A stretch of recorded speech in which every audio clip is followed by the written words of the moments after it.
শাকিল, কেন্দ্রীয় নির্বাহী সদস্য, বাংলাদেশ ছাত্রী দল কেন্দ্রীয় কমিটি। জনাব মেহজাবিন লাকি, কেন্দ্রীয় নির্বাহী সদস্য, বাংলাদেশ ছাত্রী দল কেন্দ্রীয় কমিটি। সম্মানিত উপস্থিতি, আসসালামু আলাইকুম।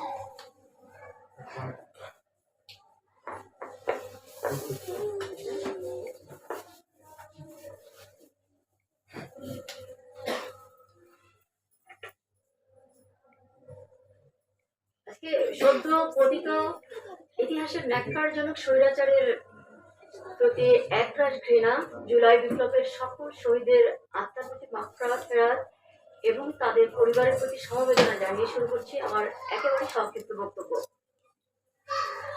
পূর্ববর্তী এক বক্তা বলেছিলেন যে আমরা রাজনীতিতে এসেছি। আসলে আমার মতধারা হলো এটা যে আমরা রাজনীতিতে আসিনি, আমাদেরকে রাজনীতিতে আনা হয়েছে।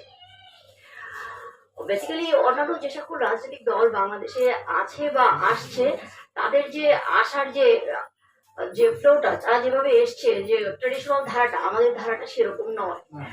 আমরা আউলিয়া কামেল আশীর্বাদ পুষ্ট একটি দল, এবং আমরা মোটেও নেতা বা নেত্রী হওয়ার জন্য না, আমরা কর্মী হিসেবে আবির্ভাব করতে চাই। আসলে আমরা চাচ্ছি এই দেশটা যে ক্ষত তৈরি হয়েছে 55 বছরে, 1971 থেকে শুরু করে আজকে 2025 সাল পর্যন্ত, যে দেশটাকে সিঁড়ি দ্বারা দাঁড় করে বিশ্বের বুকে এত বিশাল জনসমষ্টি নিয়ে যেভাবে দাঁড় হওয়ার কথা ছিল, সেভাবে আসলে হয়নি।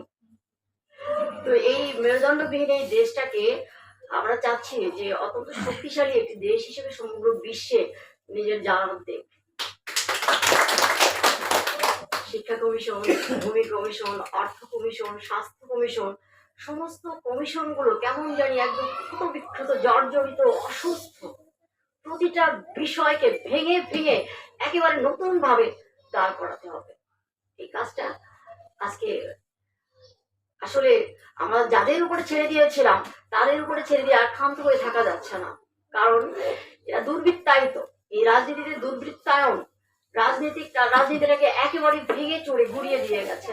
আমরা চাচ্ছি এই রাজনৈতিক ইয়াটাকে, মানে মূল যে কি বলে এটাকে, যে তার যে গঠন প্রণালী, এখান থেকে বের করে এনে নতুন ভাবে সাজিয়ে গুছিয়ে একটা সুস্থ গণতন্ত্র হিসেবে আমরা সমগ্র বিশ্বে নিজেদেরকে স্থান করে দেব।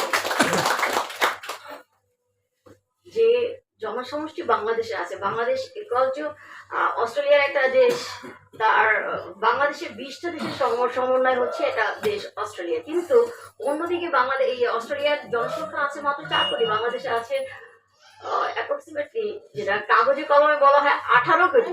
কিন্তু আমি বলছি 18 কোটি তো সেই 2012 সাল থেকে সরে আসছি, কিন্তু বেসিক্যালি লোক সংখ্যা বাংলাদেশে 40 কোটি, কিন্তু এটা বলা হচ্ছে না।